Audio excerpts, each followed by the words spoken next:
Good morning, students. In the previous lecture of acid, base and salts, we have discussed about the strongness of the acid and the base. Which acids are strong, which acids are weak, which base are strong, which base are weak. ये सब हमने last lecture में discuss किया था। PH के बारे में हमने थोड़ा बहुत डिस्कस किया था कि 0 से लेके 14 तक पीएच स्केल रहता है। पीएच का मतलब होता है पावर ऑफ हाइड्रोजन आयन। उसके बाद हमने बताया था कि अगर 7 से कम पीएच रहती है तो कंपाउंड एसिडिक रहेगा, अगर 7 से ज्यादा पीएच रहती है कंपाउंड बेसिक रहेगा, और अगर 7 पीएच रहती है तो कंपाउंड न्यूट्रल रहेगा। फिर कुछ कंपाउंड की पीएच की बात हमने की थी एक्टिविटी 2.11 के अंदर। Now in today's lecture we are going to discuss the importance of pH in everyday life. हमारी रोज की जिंदगी में पीएच कैसे इंटरफियर करता है, वो कैसे जरूरी है हमारे लिए, उसके बारे में बात करते हैं। सबसे पहले ये टॉपिक आपके थियोरेटिकल क्वेश्चंस के लिए मोस्ट इंपॉर्टेंट क्वेश्चन है। So first of all topic number 2.3.1 importance of the pH in everyday life, उसके साइड में आपको मोस्ट इंपॉर्टेंट लिखना है, क्योंकि इसके अंदर जितने टॉपिक्स दिए हैं उसमें से कोई भी एक टॉपिक हमारे एग्जाम में एज ए क्वेश्चन हो सकता है। दैट्स व्हाई ओके, पूरे चैप्टर में से ये एक पोर्शन ऐसा है जहां से क्वेश्चन पूछना सबसे पॉसिबल चीज रहेगा इस पूरे चैप्टर में, ठीक है। So in this topic our first motive is are plant and animals pH sensitive. खुद ही क्वेश्चन है, are plants and animals pH sensitive. क्या प्लांट्स एंड एनिमल पीएच से सेंसिटिव है? So answer will be yes, plants and animals are sensitive to the pH. अब मैं आपको एक छोटी सी सिंपल सी बात बताता हूं।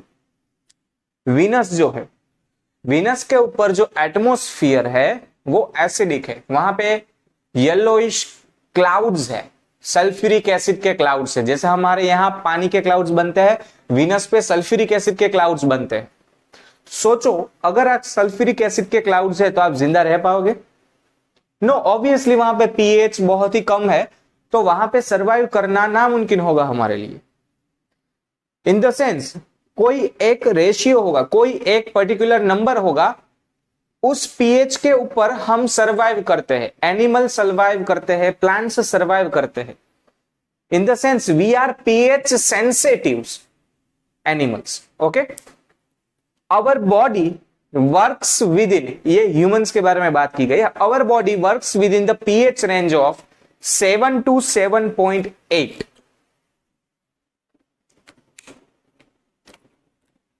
For survival of the humans or animals,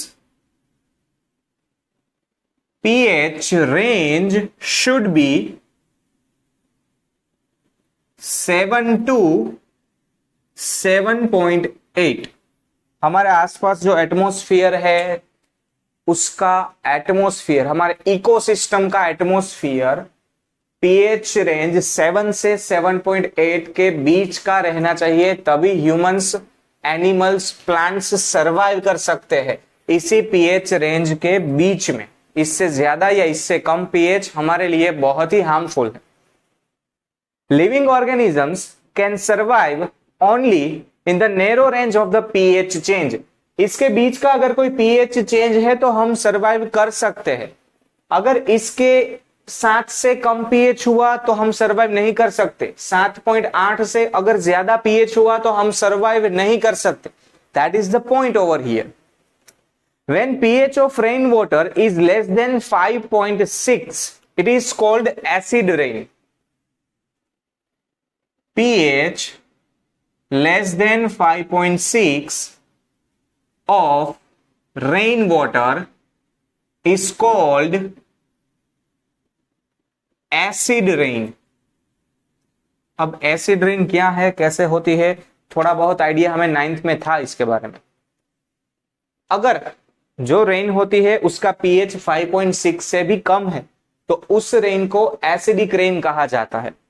okay, अब सोचो एटमॉस्फेयर के अंदर कार्बन डाइऑक्साइड है और कार्बन डाइऑक्साइड पानी में डिजोल्व होता है। ओके, जब कार्बन डाइऑक्साइड पानी के अंदर डिजोल्व होता है, सोचो H2O कार्बन डाइऑक्साइड को एब्जॉर्ब करेगा, बनाएगा H2CO3। जितना कार्बन डाइऑक्साइड ज्यादा रहेगा एटमॉस्फेयर में उतना ज्यादा वो रेन वाटर में डिजोल्व होता जाएगा। अब ये चीज हमारे लिए प्रॉब्लमेटिक नहीं है, उतना प्रॉब्लमेटिक नहीं है तो सही problematic for marine life, but हमारे लिए इतना ज्यादा ये डिस्टरबेंस क्रिएट नहीं करता। लेकिन जब हम कोई भी फॉसिल फ्यूल बर्न करते हैं तो हम ऐसे गैसेस को भी साथ में बर्न करते हैं। फॉर एग्जांपल पेट्रोल है तो पेट्रोल के अंदर नाइट्रोजन की इंप्योरिटीज रहेगी, सल्फर की इंप्योरिटीज रहेगी। जब हम वो बर्न करते हैं तो एटमॉस्फेयर का नाइट्रोजन है वो NO2 में कन्वर्ट होता जाएगा, उसके अंदर सल्फर की जो इंप्योरिटी है वो सल्फर डाइऑक्साइड, सल्फर ट्राइऑक्साइड बनाएगी और ये सारे गैसेस एटमॉस्फेयर में मिक्स हो जाते हैं। जब क्लाउड्स बनते हैं तो क्लाउड्स के अंदर रहा वाटर इन सब के साथ रिएक्ट करता है, यानी कि ये गैसेस उसके अंदर डिसॉल्व होते हैं, जो कि यहां पे बनेगा नाइट्रिक एसिड, ये देगा हमें सल्फ्यूरिक एसिड, ये देगा हमें सल्फ्यूरस एसिड H2SO3। अब ऐसे एसिड्स ज्यादा बनेंगे because day by day pollution बढ़ता जाता है, क्योंकि day by day petrol, diesel, kerosene ऐसे फॉसिल फ्यूल्स का हम बहुत ही ज्यादा यूज करते हैं। तो ये सारे एसिड क्लाउड्स के अंदर बनते जाते हैं और बिकॉज ऑफ दैट जो रेन वाटर है उसका पीएच 5.6 से कम हो जाता है कभी कभी, और उसकी वजह से वो रेन जो है वो एसिड रेन के नाम से जाना जाता है। ये एसिड रेन्स बहुत सारे इमारत, सारी चीजों को बहुत ही ज्यादा डैमेज करता है, and because of that damage acid rain is very much harmful for us, क्योंकि वो पीएच रेंज पे भी इफेक्ट करता है। ओके, बिकॉज ये एसिड रेन हर कोई चीज का कोरोजन करेगा, और इवन अगर बहुत ही ज्यादा कम पीएच हुई और वो रेन हमारे स्किन पे पड़ेगा तो स्किन भी डैमेज हो सकती। So that is main point for the acid rain, जो कि ये सारी रिएक्शन वगैरह आपको कुछ एक्सप्लेन नहीं किया है टेक्स्ट बुक में अंदर। When acid rain flows into the rivers, it lowers the pH of the river water. The survival of the aquatic life in such a rivers becomes difficult. अब सोचिए, ये सारा एसिड रेन है, वो सारा acid rain अगर water में mix हो जाता है, हमारे जो वाटर बॉडीज रहते हैं, रिवर है, सी है, फिर कोई लेक है, इसके अंदर अगर ये रिवर वाटर ऐड होता है, रेन वाटर ऐड होता है जो कि एसिडिक है, तो उसकी वजह से वो जो सारा बॉडी है, वाटर बॉडी, वो सारा का सारा अपना पीएच डिक्रीज कर पाएगा, और वो पीएच डिक्रीज होने की वजह से पूरा जो रिवर है, पूरा लेक है, वो सारी चीज का पीएच डिक्रीज होगा। अगर पीएच डिक्रीज होगा, इससे डिक्रीज होगा या 7 से, तो उसके अंदर रही एक्वाटिक लाइफ जो है, for example corals, because of this Maldives के अंदर जो कोरल्स है वो डिसॉल्व हो जाते हैं एसिड के अंदर। उसके अलावा जो फिशेस है, ऑक्टोपस है, ऐसे सारे living creatures are going to be extinct because of this acidic nature of the rain. In the sense हमें ये ना हो ऐसा ख्याल रखना चाहिए। सिंपल सी बात है, जितना हो सके फॉसिल फ्यूल का यूज कम करो, इलेक्ट्रिसिटी बचाओ, क्योंकि इवन इलेक्ट्रिसिटी बनाने के लिए भी हम फॉसिल फ्यूल ही यूज करते हैं, कोल। सो जितना बने उतना इलेक्ट्रिसिटी कम यूज करो, पेट्रोल डीजल वगैरह कम यूज करो, हो सके तो पब्लिक ट्रांसपोर्ट का यूज करो। In current situation it will be opposite advice, because current situation में ये सब नहीं करना चाहिए। पब्लिक ट्रांसपोर्ट अवॉइड करना चाहिए करंट सिचुएशन में, बिकॉज ड्यू टू द कोविड-19। बट जब ये सारी चीजें अच्छे से सेटल हो जाती है, कोविड-19 हमारी जिंदगी से चला जाता है, तब जितना हो सके उतना हमें पब्लिक ट्रांसपोर्ट यूज करना चाहिए, ताकि पेट्रोल और डीजल है वो कम बर्न हो और pollution come. So that was all about the pH range for the plants and the animals. After that, जो कि मैंने आपको अभी एक चीज बताई थी, acid on the another planets, Venus के बारे में मैंने आपको बात की थी। डू यू नो करके एक आपको टॉपिक दिया है।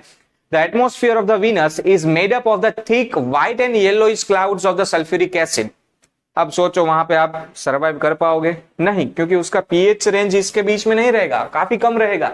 उसका पीएच 7 से बहुत ही ज्यादा कम रहेगा। That's why we can not survive over there on the Venus. Okay, so that was all about the first question, are plants and animals are pH sensitive। उसके बाद हम बात करते हैं हमारे दूसरे पॉइंट की, what is the pH of the soil in your backyard? What is the pH of soil? हम कलेक्टिवली बात करेंगे हर जगह की, सिर्फ हमारे गार्डन की बात नहीं करने वाले। ओके, सो सोइल की क्या पीएच रहती है? तो जैसे कि हमने ऑलरेडी डिस्कस किया है, अगर किसी भी चीज का जिंदा रहना 7 से 7.8 के बीच का पीएच ही रहता है, तो आप सोच सकते हो सोइल का पीएच भी कोई अराउंड इसके आसपास ही रहना चाहिए। अगर इससे बहुत ही ज्यादा डिफर रहेगा तो वहां पे कोई प्लांट सर्वाइव ही नहीं कर पाएगा, कोई प्लांट वहां पे हो ही नहीं सकता। So pH of the soil is also an important topic for us. Okay, plants require a specific pH range for their healthy growth। जैसा कि मैंने बताया 7 से 7.8 के बीच का pH ही रहना चाहिए, तभी प्लांट अच्छे से वहां पे ग्रो हो सकते हैं। To find out the pH required for the healthy growth of the plant, you can collect the soil from various places and check the pH in a manner described below in the activity। Okay, अब इन्होंने एक activity दी है। Also you can note down which plant are growing in the region from which you have collected the soil। अब कौन सी soil पे plants survive करेंगे? तो हमने सपोज अलग अलग जगह से सैंपल्स लिए हैं सोइल के, जैसा कि एक्टिविटी 2.12 में बताया है। चलो पहले एक्टिविटी 2.12 सोल्व करते हैं। Put about 2 grams soil in a test tube and add 5 ml water in it। पहला सैंपल लिया हमने, उस सैंपल के अंदर 5 ml वाटर ऐड किया और उसको अच्छे से स्टर किया। Take the content of the test tube, okay? Filter the content and collect the filtrate in the test tube। फिर उसको फिल्टर करो और जो सॉल्यूशन बनता है उसको हमें यूज करना है। Check the pH of this filtrate with the help of universal indicator paper।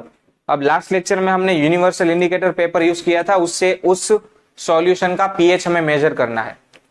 What can you conclude that the ideal soil pH for the growth of the plant in your region. अब सोचो क्या pH रहना चाहिए। अब कुछ एक चीजें आपकी टेक्स्ट बुक से निकाल दी है, तो हम पहले उसके बारे में बात करेंगे, ठीक है? चलो सपोज हमारा पीएच है, जो सॉइल है वो पीएच 6.5 से कम आता है। हमारे सॉइल का पीएच 6.5 से कम आता है। इन द सेंस हमारा जो सॉइल है वो एसिडिक हो गया है। सो एसिडिक सॉइल है, उसको बैलेंस करने के लिए हमें कोई बेसिक सब्सटेंस उसमें ऐड करना होगा, लेकिन हम उसमें बेस ऐड नहीं कर सकते, हमें सॉल्ट ही ऐड करना होगा।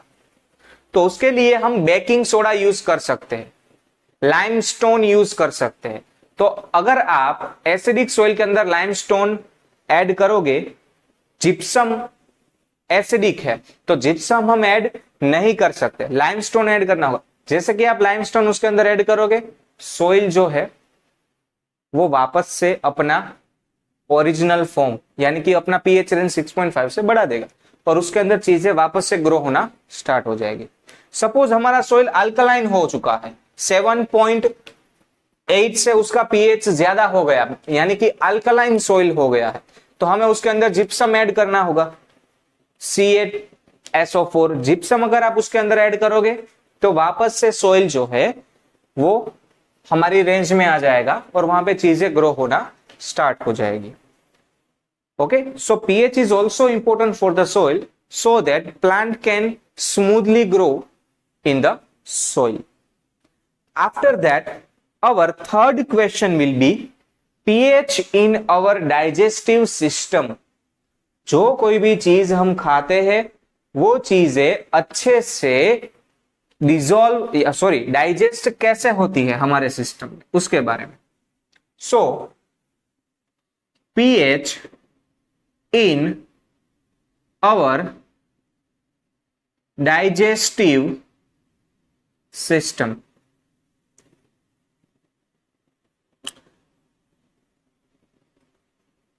ये एक इंपॉर्टेंट टॉपिक रहेगा एग्जाम के लिए, क्योंकि इसमें काफी सारी इंटरेस्टिंग चीजें आपको जानने को मिलेगी। चलो, जब हम कोई चीज खाते हैं, आई गेस आपका चैप्टर नंबर आई थिंक 6 जो डाइजेस्टिव सिस्टम के बेस पे है, न्यूट्रिशन के बेस पे है, वो कंप्लीट हो चुका होगा और आपको डाइजेशन सिस्टम पता होगा। सो फिर भी मैं आपको कुछ एक पॉइंट रिवाइज करवाता हूं। जब हम कोई चीज खाते हैं तो वो चीज सबसे पहले हमारे पेट के अंदर जाती है, ठीक है। वो चीज जब स्टमक के अंदर पहुंचती है तो स्टमक के अंदर hydrochloric acid as a gastric juice secrete होता है। कॉन्सेंट्रेटेड हाइड्रोक्लोरिक एसिड हमारे पेट के अंदर बनता है। सोचो, उस एसिड का पीएच 1 से 3 के बीच में रहता है। उस एसिड का पीएच 1 से 3 के बीच में रहता है। वो एसिड क्या करता है, जो कोई भी चीजें हमने खाई है उसको डाइजेस्ट करने में हमारी हेल्प करता है। गलत बात। हमारे स्टमक के अंदर एक एंजाइम रहता है पेप्सिन करके, पेप्सिन नाम का एक एंजाइम रहता है हमारे डाइजेस्टिव सिस्टम में। वो पेप्सिन एंजाइम एसिडिक एटमॉस्फेयर में ही वर्क करता है। इन द सेंस, जो एसिड सेक्रेट होता है वो पेप्सिन को एक्टिव करता है। पेप्सिन जब एक्टिव होगा तो हमने जो चीजें खाई है उसमें से प्रोटीन डाइजेस्ट होगा। पेप्सिन प्रोटीन डाइजेस्ट करवाता है। हमारे बॉडी के अंदर पेप्सिन प्रोटीन को डाइजेस्ट करने में हेल्प करता है। ओके, अब हमने सपोज कोई ज्यादा प्रोटीन वाली चीजें खा ली बहुत ज्यादा अमाउंट में, तो पेप्सिन की रिक्वायरमेंट ज्यादा रहेगी और ज्यादा पेप्सिन एक्टिव करने के लिए हमारे बॉडी के अंदर ज्यादा HCl सेक्रेट होता है। उसकी वजह से हमें पेट के अंदर, स्टमक के अंदर जलन होती है जिसे हम एसिडिटी कहते हैं। So that will be the cause of the acidity, common problem of the Indian culture, because हम ज्यादा प्रोटीन वाली चीजें रेगुलर यूज करते हैं।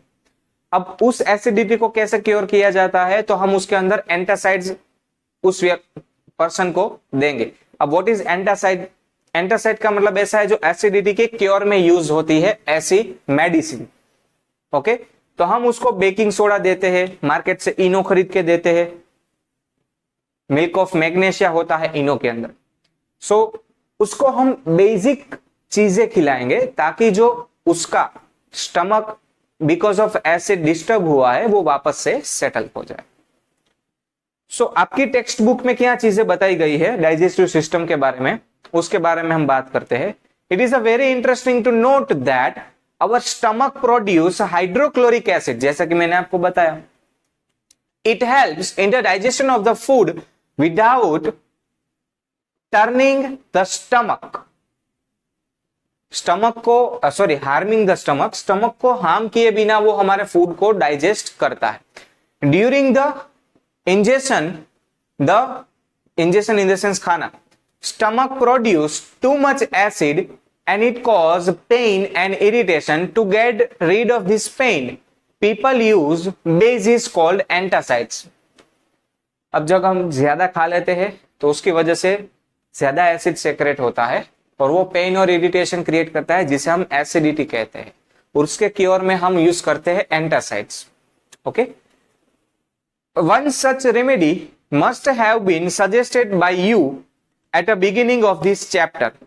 The antacids neutralize the excess amount of the acid. Milk of magnesia, magnesium hydroxide, MgOH twice, is a mild base, is often used for this purpose. Baking soda use होता है, milk of magnesia use होता है, और काफी सारी दवाई भी है जिसके बारे में आप 11th में 12th में स्टडी करोगे। ठीक है, so that was the use of the pH in our digestive system. After that, our fourth point is pH change as the cause of tooth decay.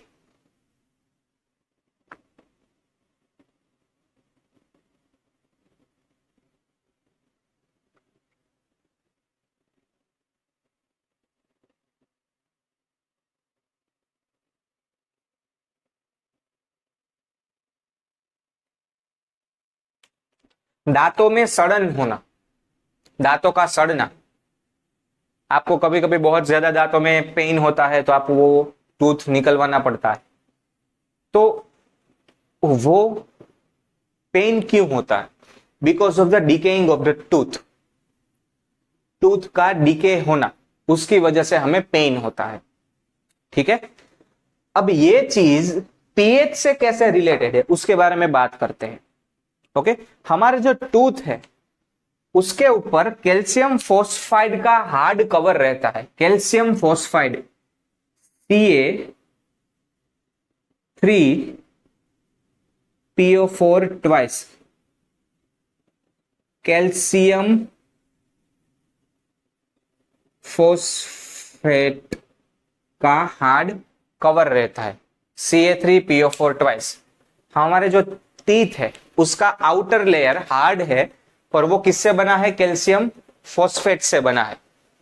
ये जो कैल्शियम फोस्फेट है,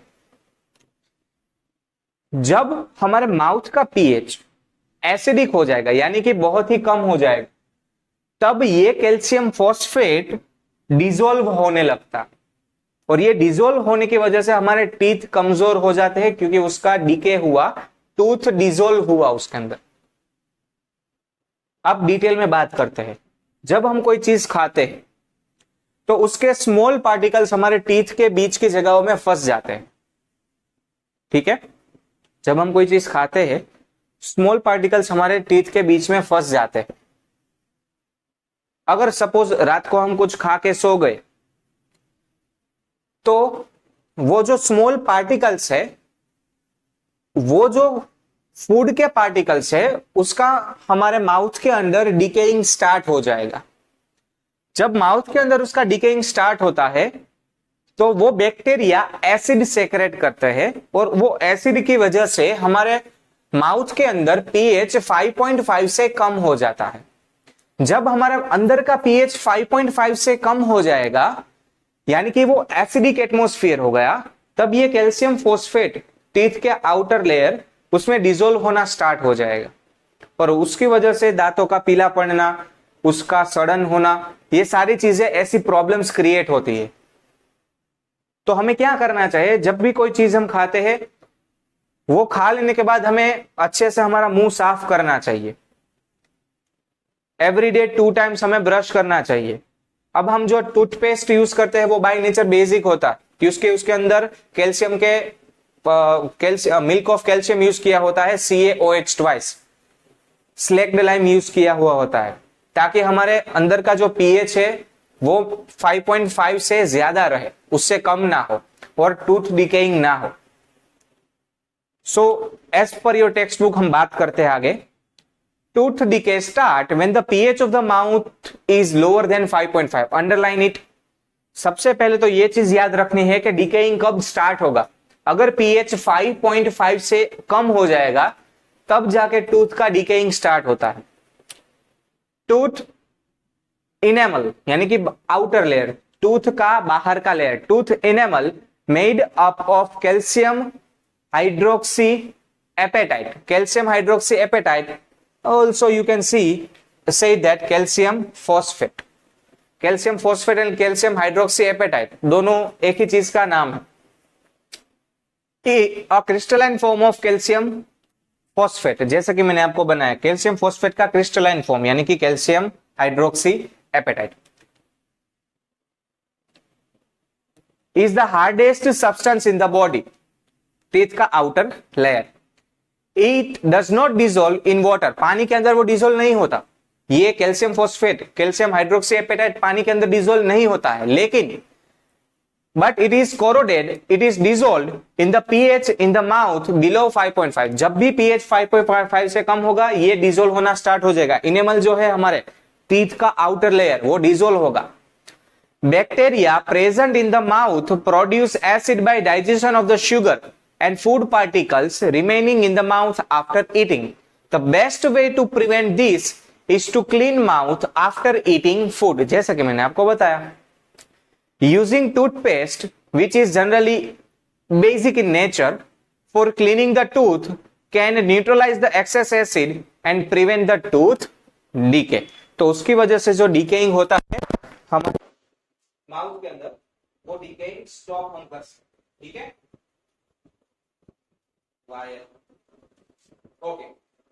After that, our last point for the importance of the pH, the fifth point, self-defense by the animals and the plant through the chemical warfare. Self-defense of plants and animals by using chemicals. चलो अब इसके बारे में हम बात करते हैं। Red ants, red एंट जिसका लैटिन नाम है फॉर्मिका, रेड एंट का लैटिन नाम है फॉर्मिका। जब रेड एंट आपको बाइट करती है तब वहां पे आपको स्वॉलन महसूस होता है और बहुत ही ज्यादा इरिटेशन होती है, क्योंकि जब रेड एंट बाइट करती है किसी भी चीज को वो मिथेनोइक एसिड सेक्रेट करती है। मिथेनोइक एसिड क्या है आपको पता है, HCOOH, जिसका कॉमन नेम है फॉर्मिक एसिड। अब red ant formic acid secrete करती है, उसकी वजह से उसका फॉर्मिक का नाम है लैटिन में। Okay, in the sense red and अपने डिफेंस के लिए फॉर्मिक एसिड यूज करती। वैसे ही हनीबीज, हनीबीज के बाइट के बारे में तो आपको पता ही होगा, उसके अंदर एक पॉइजन रहता है मेलेनिन। मेलेनिन भी बाय नेचर एसिडिक होता है। तो ये दोनों सिचुएशन में हम आपको पता होगा कि उसके ऊपर हम मिट्टी लगाते हैं या फिर बेकिंग सोडा लगाते हैं ताकि स्वॉलन कम हो जाए, स्वॉलन एरिया जो रहता है वो कम हो जाए। उसके अलावा कुछ एक प्लांट्स भी है जो कि मिथेनोइक एसिड फॉर्मिक एसिड का यूज करते हैं for the defence system. So let's see that, have you ever been stung by honeybee? As I said, bee sting leaves an acid which cause pain and irritation. Use of mild base like baking soda on the sting area gives relief. कौन सा acid मैंने आपको बताया, melanin नाम का poison जो कि acidic होता है। Stinging hair of nettle leaves inject methanoic acid causing burning pain. Okay, nettle is one type of plant. उसके पत्तों के ऊपर स्टिंग्स रहते हैं। वो स्टिंग जो है वो मिथेनोइक एसिड से भरे हुए रहते हैं। तो जब वो स्टिंग आपको लगता है तो वो मिथेनोइक एसिड आपकी बॉडी में जाता है और बहुत ही इरिटेशन क्रिएट करता है, बर्निंग पेन क्रिएट करता है बॉडी के। सो आपको उसके बारे में नीचे बताया भी गया है, नेटल प्लांट के बारे में, नेटल लीव्स के बारे में। देखो, डू यू नो करके लिखा है, नेचर प्रोवाइड्स न्यूट्रलाइजेशन ऑप्शंस। और मैंने रेड एंट के बारे में भी आपको बताया था, एंड रेड एंट है उसके अंदर भी मिथेनोइक एसिड रहता है। Nettle is herbaceous plants which grows in the wild. Herbaceous मतलब कि वो नॉन वेजिटेरियन प्लांट नहीं है, वो वेजिटेरियन प्लांट ही है। It leaves have stinging hair, कांटे हैं उसके ऊपर, उसका मतलब ऐसा। Which cause pain, stings when touched accidentally. It is due to the methanoic acid secreted by them. The traditional remedy is rubbing the area with the leaf of dog plant. अब dog plant है वो basic substance release करता है, which often grows beside the nettle in the valley. Can you guess the nature of the dog plant? Yes, it is basic in nature. So next time you know what to look out for if you accidentally touch the nettle plant while trekking. Are you aware of any other effective traditional remedies of such a sting? Yes, you can use soil for that also. Basic nature soil रहता है, वो भी use कर सकते हो. Baking soda use कर सकते हो एज अ रेमेडी. अब ये चीजें खत्म होने के बाद आपको एक टेबल दिया गया है, टेबल 2.3. सबसे पहले ये टेबल आपके 1 मार्कर क्वेश्चन के लिए मोस्ट इंपोर्टेंट टेबल. यहाँ पे आपको कौन सी चीजें, कौन सा एसिड कैरी करती है उसका डिटेल दिया है. देखो आप, सबसे पहले विनेगर जो है हम रेगुलर किचन में यूज करते हैं विनेगर, उसके अंदर एसिडिक एसिड रहता है. फिर ऑरेंज है वो साइट्रिक एसिड कैरी करता है. फिर टर्मराइट वो टार्टरिक एसिड कैरी करता है. टोमेटो है ऑक्सैलिक एसिड कैरी करता है. फिर sour milk curd lactic acid carry करता है. लेमन है साइट्रिक एसिड कैरी करता है. Lemon and orange both carry citric acid. And sting methanoic acid nettle sting, methanoic acid honey bee, melanin. Okay, after that आपको कुछ एक question दिए गए हैं इन टेक्स्ट क्वेश्चन. देखो 4 क्वेश्चन दिए, तो उस 4 क्वेश्चन के बारे में हम बात करते हैं. उसमें सबसे पहला क्वेश्चन है you have 2 solutions A and B. चलो क्वेश्चन नंबर 1, हमारे पास 2 सॉल्यूशन है A and B. The pH of the solution A is 6. इसका पीएच है 6 और इसका पीएच है बी इज 8. चलो, which solution has more hydrogen ion in concentration? So A solution have more H plus ion concentration because उसका pH 60 से कम. उसके बाद which of these is acidic and which one is basic? तो A है वो acidic है और जो B है वो basic है. क्यों? क्योंकि इसका पीएच 6 है यानी कि 7 से कम, इसका पीएच 8 है यानी कि 7 से ज्यादा. अगर 7 से ज्यादा पीएच होगा तो कंपाउंड बेसिक रहेगा, अगर 7 से कम रहेगा तो compound acidic. After that second question, what effect does the concentration of H plus ion having on the nature of the solution? So as concentration of H plus ions increases, pH of solution decreases and solution becomes more acidic. ये H plus increase होने पे लिखा, अगर H plus decrease होगा तो उससे opposite. As concentration of H plus ions decreases, pH of solution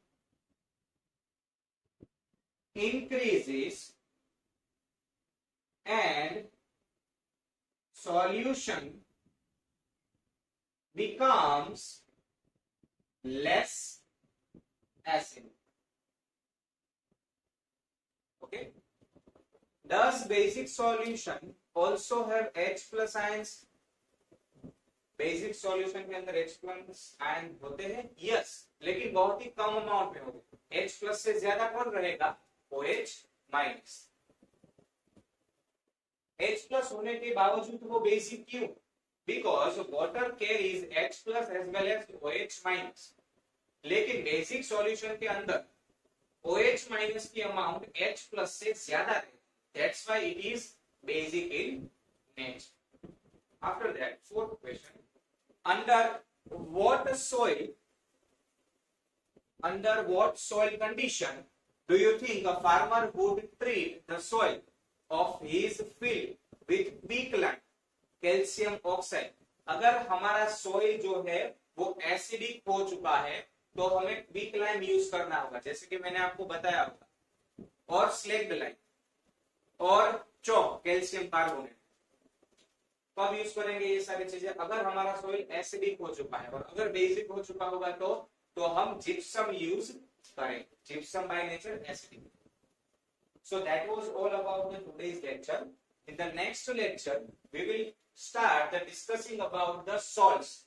यहाँ पे एसिड और बेस के बारे में सारी इंफॉर्मेशन कंप्लीट हो चुके हैं, अब हम सॉल्ट्स के बारे में बात करें। So that's all for the today's lecture. Thank you so much.